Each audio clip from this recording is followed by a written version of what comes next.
like steam escaping. And then Phil. Oh, what does that say? Oh, it's Seattle. Who would have thought? We're running on empty. We're not steam. They're not empty steam. What in the James Watt's happening here? Next on Ugly Thirds.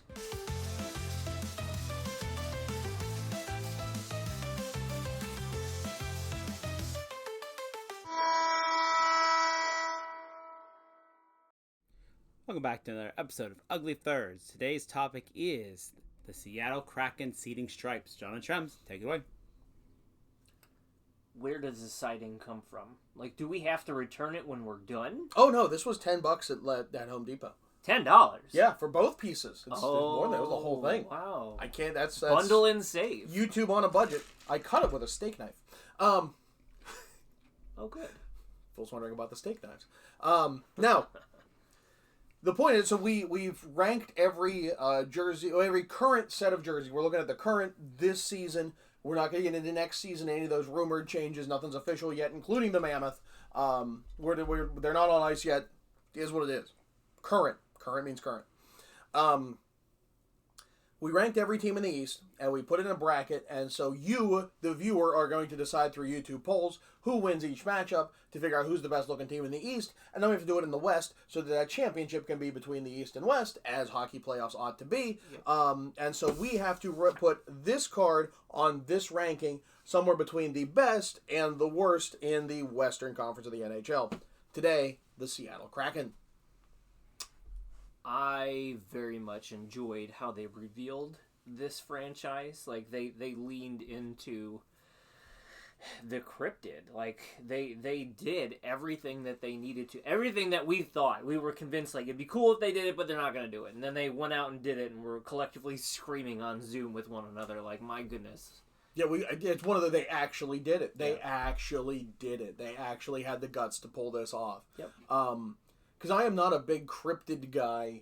You know, okay, one in the league is enough.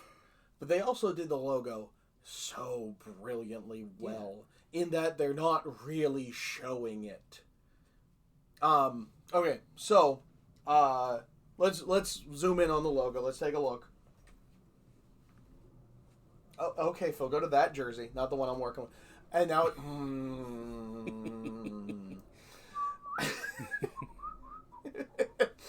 So, obviously, it's a big S.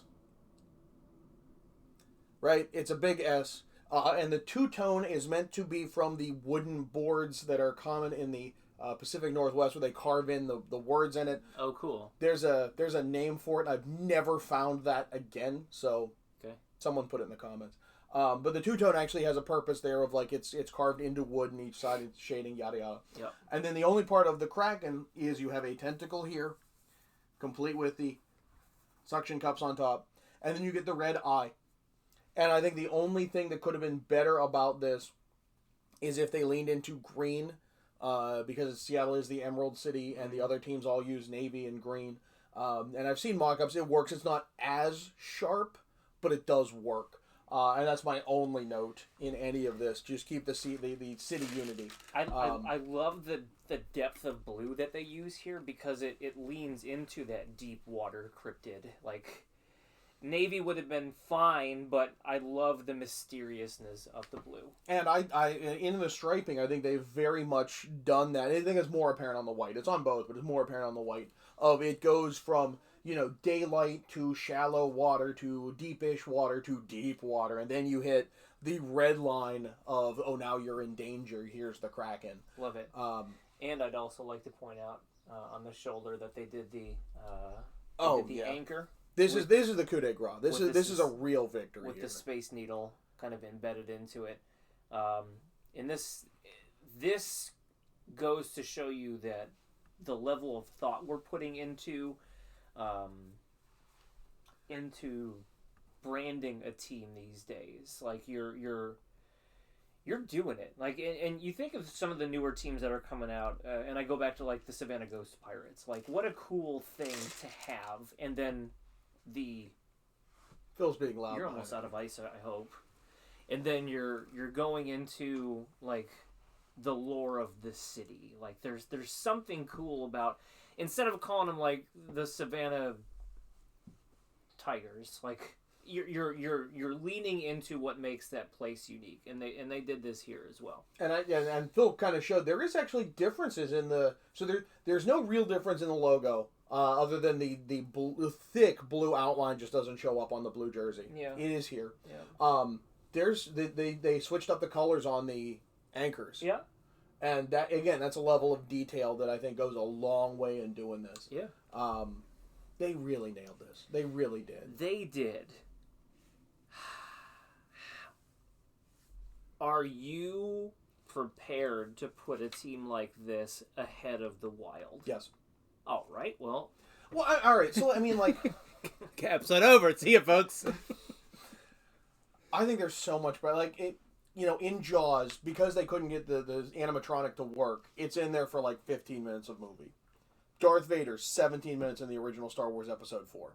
But, I mean, think of like the cultural, like, behemoth that both of those are. mm-hmm. By not showing the thing beyond little hints in here is such a brilliant move. It is so, and letter logos are so common in the NHL. It's a standard. The Jaws thing, by the way, was an accident, though.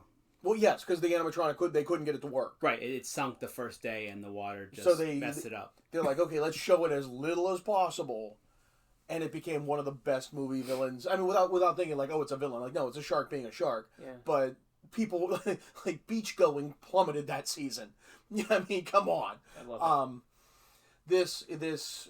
It looks so great here. And then the sleeves are different than the hem is very much a modern trend.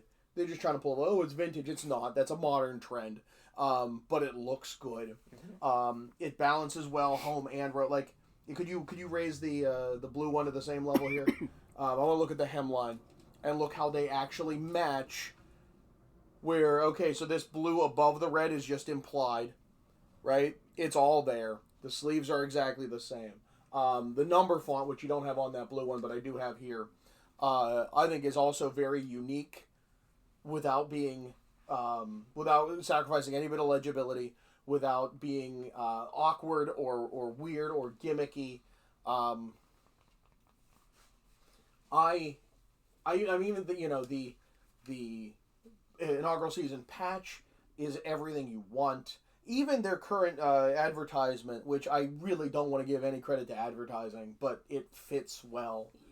Yeah, if it's not milk and cookies like it is in Toronto, like right? It means something to the area, and it's not a trash company either, or a tech security company. It's the Muckleshoot Indian Tribe, right? Or healthcare Indian Tribe. Which, okay, yes, it's a casino. Let's not think that it's just a charity. But it's the whole package here, and they've done such a good job. And Minnesota is very mishmash, right? That white is incredible. The third is great, but nostalgia bait. I hate the green. This is sparkly beyond belief, and they need to drop that gray third already. Yeah. It become like the Canucks look is so good, especially with their third jersey, rounding out the collection. I think it falls just short of Vancouver. Okay. I think that makes sense. If we were talking, as we are talking third jersey for the Kraken, and if there is a timeless element to it, to where it just doesn't lean into this idea of glowing in the dark. Like if there is a design element that actually withstands the test of the next couple years or so, like this could toggle for top billing. Now that Vancouver's dropped the word from the top, that third jersey round, it's an improvement of a heritage jersey. Yeah. If this stuck around, maybe it helps, but it's a faux back. That thing I hate for some reason. I just refused to buy it. It was cheap, and I'm just like, I'll pass. Cheap. Yeah, mine was cheap. I like, you know what? I'd rather put that $50 somewhere else. But those aren't in the current look, so we can't count them. I really think like this is of the expansion teams. This is the best of them in my opinion. 100%. Really, really nailed it. Yeah. I think Okay. I think it fits here, but it is I think the third for Vancouver just kind a of little bit. elevates it a bit. Yeah. But I mean, how great to have an expansion team hanging like that. Yeah. You know, and with that whole region right there, like, you know, We'll see if they withstand the test of the rest of this series. Yeah. All right. Here's a ponderance to you guys. Ponderance. If Seattle had come out, let's say, late 70s, early 80s, would they have gone with totems? Oh yeah, I think they would have promoted that.